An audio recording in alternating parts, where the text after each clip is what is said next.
The room was alive with laughter. Crystal glasses clinked beneath towering chandeliers, silk dressers brushed marble floors. Powerful voices echoed through a mansion built to impress and intimidate. This was where executives celebrated wins, where influence moved quietly between handshakes and smiles. And then the front door opened. A hush rippled through the room. A black woman stepped inside, not dressed for spectacle. No entourage, no apology. In her posture, just a quiet, deliberate walk forward, eyes steady, shoulders squared. Conversations died mid-sentence. One man froze with a drink halfway to his lips. Someone laughed nervously, then stopped. She wasn't supposed to be here. No one expected her to actually show up because, just moments earlier, this invitation had been nothing more than a joke, a cruel one. Rewind earlier that day. The CEO's wife had laughed as she typed the message. A smug smile, a glass of wine, a private group chat buzzing with inside humor. The invitation wasn't an act of generosity, it was bait, a performance. A way to prove that some people still knew their place. This woman wasn't a guest. She was a punchline. The assumption was simple. She'd be too embarrassed to come, too intimidated, too aware of the invisible lines she wasn't meant to cross. But assumptions have consequences. Back in the present, the woman stood calmly in the doorway as the weight of the room pressed down on her. She didn't flinch. She didn't hesitate. She didn't ask if she belonged. That calm unsettled everyone. Why would someone walk knowingly into a room designed to mock them? Why accept an invitation meant to humiliate? And most unsettling of all, why did she look like the only person in the room who wasn't afraid? Across the room, the CEO's wife's smile tightened. Something was wrong. The joke had lost control. The balance of power had shifted and no one could explain how. Because what no one in that room knew was that this woman wasn't just walking into a joke. She was walking into destiny. Across the room, the CEO's wife watched her, up close. The mask slipped just for a second. She recovered quickly, of course. Perfect posture. Practiced smile. The kind of woman magazines called gracious. The kind who donated to causes, posed for photos, and spoke fluently about inclusion so long as it never disrupted her comfort. But tonight, her eyes gave her away. This wasn't how the story was supposed to go. Earlier that afternoon, the tone had been very different. Wine glasses clinked over a marble kitchen island. Phones buzzed with laughter as messages flew through a private group chat. The invitation had started as an idea, half boredom, half cruelty. Invite her, someone joked. She won't come. Can you imagine if she did? The CEO's wife had typed it herself. Carefully polite, warm even. A message crafted to look like generosity, but laced with condescension, a trap wrapped in civility. To her, this woman wasn't a person. She was a symbol, a reminder of hierarchy. Someone to be displayed, whispered about, quietly judged. The thrill came from knowing there would be no consequences. Because there never were. People like her didn't push back. They stayed invisible. Or so she thought. Across town. Hours earlier, the invitation had landed very differently, asterisked. The woman read it slowly. Once. Then again. She understood immediately what it was. A setup. She had spent her life learning to read rooms before she ever entered them. Learning which smiles were sincere and which were sharpened. She knew the risks, humiliation, mockery, the subtle cruelty that never left fingerprints. She could already hear the unspoken questions. Why is she here? Who invited her? Does she know this isn't for her? For a moment, she considered deleting the message, choosing peace, choosing invisibility. But something stopped her, not pride. Not anger, resolve, because she was tired of shrinking to make others comfortable. Tired of declining invitations she was never meant to receive in good faith. Tired of playing along with a system that counted on her silence. She didn't accept because she needed to be there, she accepted because she deserved to be. Back in the mansion, the CEO's wife leaned toward a friend, whispering just loud enough to be cruel. A tight smile, a raised eyebrow. The room hummed with restrained amusement people, waiting to see how this would unfold. But something felt off. The woman they expected to fidget stood calmly. The woman they expected to apologize did neither. She met glances without flinching. She moved through the room like she belonged on arrogantly, but undeniably. The CEO noticed it too. This wasn't discomfort, this was control. And for the first time that night, the CEO's wife felt a cold realization that this wasn't going to be a harmless joke. The power she thought she held was slipping, quietly, dangerously. right in front of everyone. Because what she thought was a moment of amusement was about to become the most expensive mistake of her social life. The hero stepped fully into the room. Crystal chandeliers scattered fractured light across polished floors. Walls lined with portraits of board members and old money glimmered, the very air humming with wealth, status, and expectation. Designer suits brushed past one another, murmurs echoing under ceilings that had never heard a voice like hers. And then, silence, a pause so deep it almost swallowed the room whole. Conversations stuttered midst intense, drinks wobbled in trembling hands. The collective breath of an entire elite audience hitched in unison. Everyone had been expecting her to hesitate, to shrink, to blush and vanish. She didn't.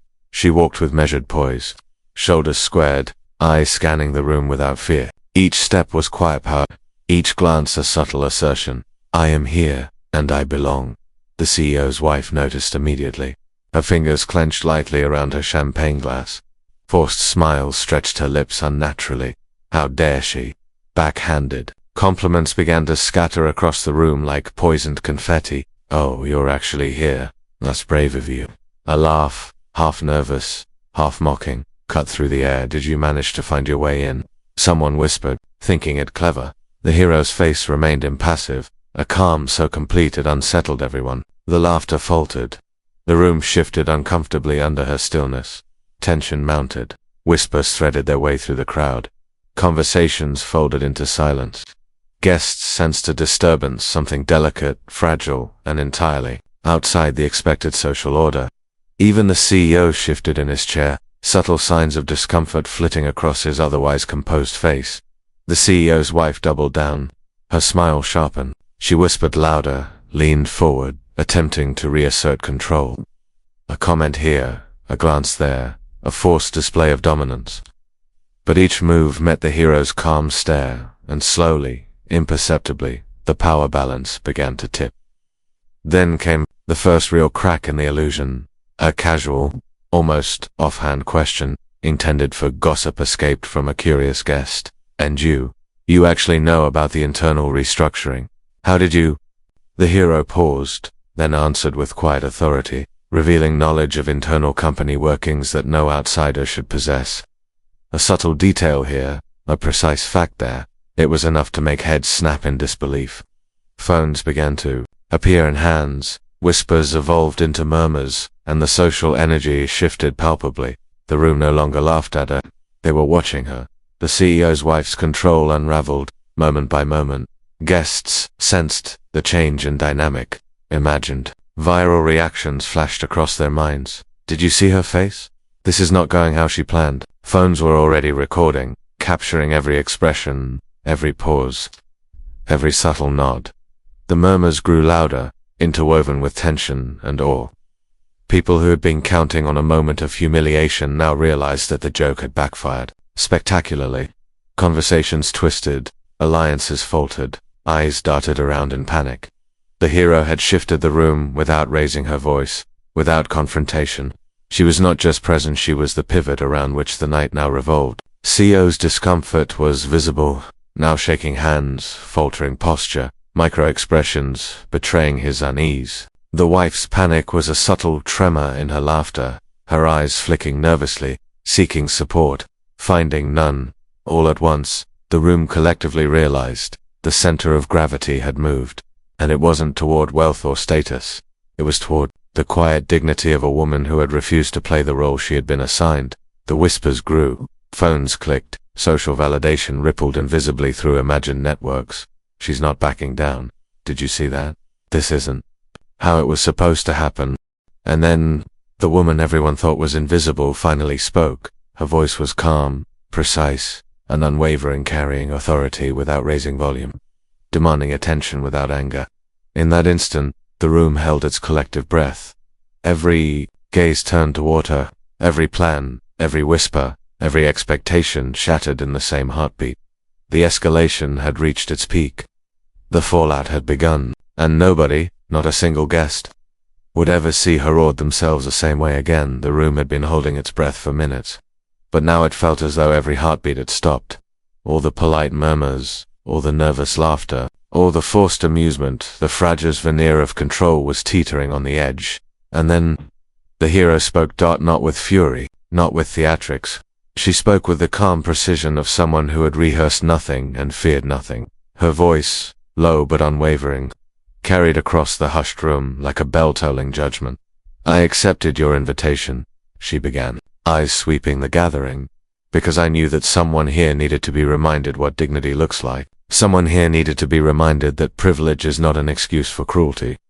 A hush, deeper than before, fell over the mansion. Glasses tilted mid-air, mouths opened and closed without words forming. She continued, laying out the truth in measured sentences. Why she came. She had seen the invitation and understood instantly that it was intended as mockery. She had chosen to come anyway, not out of revenge, but out of principle, what she knows. She named details of the company's inner workings, projects, decisions, confidential discussions, knowledge that none in the room expected her to have. Who she really is. A woman whose career, resilience, and intelligence had quietly shaped outcomes behind the scenes. She was not invisible. She was essential. The crowd shifted uncomfortably. Whispers began to rise, but no one dared interrupt. Every word she spoke chipped away at the invisible walls of social pretense that the CEO's wife had built around herself.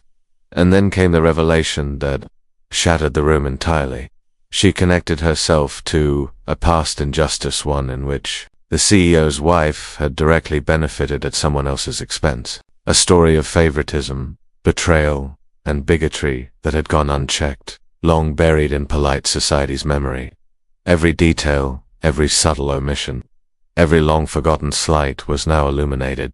The villain's smile, so carefully maintained, began to twitch. First a nervous laugh, then an angry exhale, then panic, rising in her eyes like a storm breaking through glass. She glanced around the room for support, only to see vacant faces, former allies stepping back. Social masks slipping as judgment replaced their complicity. The hero's calmness amplified the villain's unraveling. Words that once commanded, obedience now sounded hollow. Authority had shifted. Every calculated whisper, every forced laugh, every manipulation that had maintained her dominance collapsed under the weight of moral truth. Phones captured expressions, hidden imagined viral moments became conduits for accountability. The audience wasn't just inside the mansion anymore. It was everywhere.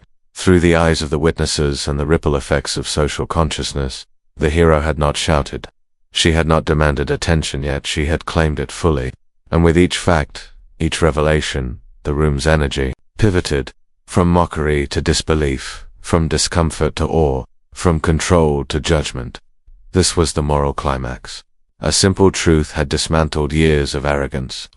Pride fell before reason, entitlement before clarity. And in that silence, in that collective holding of breath, the room realized the power of one person's dignity could eclipse the wealth, status, and performance of an entire elite gathering. The villain, exposed, finally muttered excuses, stammered, and faltered. Allies who had laughed with her retreated. Those who had nodded in silent approval now averted their eyes. Silence became judgment. The room's energy turned into moral consequence. The hero, still composed, allowed only one final line to hang in the air. This wasn't about revenge. It was about reminding us all that cruelty leaves traces, even when invisible. And some traces cannot be ignored. The room shivered under the weight of truth. The villain's dominance dissolved. And every guest was left reckoning not with the woman who had spoken, but with their own complicity in the story. And as that realization sank in, the hero quietly stepped back. She had claimed the moment, reshaped the narrative, and left an indelible mark. But the consequences of that moment wouldn't stay inside those walls. The room had emptied slowly, like a tide retreating, leaving behind only echoes of tension, whispers, and stunned silence. Conversations that had once been filled with polite laughter and quiet competitiveness now carried an uncomfortable weight. Every guest left with a new awareness. They had witnessed something extraordinary, and nothing in their social calendars could erase it. The CEO's wife lingered longer than most, but even she could not ignore the ripple effects. Her carefully curated world wealth, influence, and meticulously constructed appearances had been pierced by a truth she could not spin, deny, or erase. The realization sank in. Money could buy many things, but it could not purchase dignity. It could not hide the cracks exposed by one person who refused to play by someone else's rules. Outside the mansion, the story spread. Phones and social media turned moments into magnified consequences. Imagined online reactions surged. Clips of her calm, commanding presence went viral. Comments flowed like a river, carrying shock, admiration, and moral clarity. She didn't flinch, she didn't apologize, she owned the room. This is how real dignity looks. Privilege isn't power if it's blinded by arrogance. The hero, meanwhile, moved quietly through the aftermath. She left the mansion not as a triumphant conqueror demanding recognition, but as someone whose integrity had spoken louder than the whispers of the elite. No applause followed her exit, no fanfare, just the quiet certainty of a moral victory that could not be stolen. Her actions created ripples that stretched far beyond the walls of the party. Boardroom gossip shifted. Reputations, once untouchable, cracked under scrutiny. Quiet accountability, slow, deliberate, invisible, took hold, and through it all, the hero's dignity remained intact, unblemished, undeniable. A public, both imagined and real, responded in waves of admiration. Articles analyzed her courage. Videos dissected her poise. Social media feeds lit up with praise and reflection. But the story was not about spectacle, it was about principle. It was a lesson in humility, empathy, and the quiet courage to stand where others expected submission. Meanwhile, the CEO's wife faced what her wealth could never mitigate: exposure. Every attempt to rewrite the narrative failed. Allies who had once supported her social games recoiled under the weight of undeniable truth. The story became a cautionary tale, one whispered in boardrooms, dinner parties, and online forums alike. Arrogance may accumulate power, but character accumulates respect. The narrator steps in, framing the broader reflection. This was never about money, status, or surface-level superiority. It was about character versus arrogance, about integrity versus entitlement, about courage versus cruelty. The hero's calm, unwavering presence revealed a truth that resonates far beyond one evening. The measure of a person is found not in wealth or influence, but in the ability to act with dignity when others doubt or mock you. Respect, justice, the quiet strength of self. These are not announced, not broadcast, not flaunted. They are revealed in the choices we make when the world expects otherwise. The hero walked away, leaving a lesson that lingered in every stunned gaze, every whispered conversation, every shared clip across digital networks. Power had been tested that night, and dignity had won not with noise, not with spectacle, but with clarity, restraint, and moral certainty. And as the lights dimmed on the mansion, the final reflection rang clear, reverberating in the minds of everyone who had witnessed it. Because in the end the joke wasn't on her, it was on everyone who forgot what real dignity looks like. The story became more than an incident. It became a benchmark for humanity, a reminder that courage does not always roar, and that true influence often manifests quietly, profoundly, and irreversibly. Those who understood this would carry the lesson forward, and those who did not would never forget it. In a world obsessed with appearances, the hero had proven that dignity is louder than power, and that integrity leaves a mark long after money, status, and privilege fade into memory.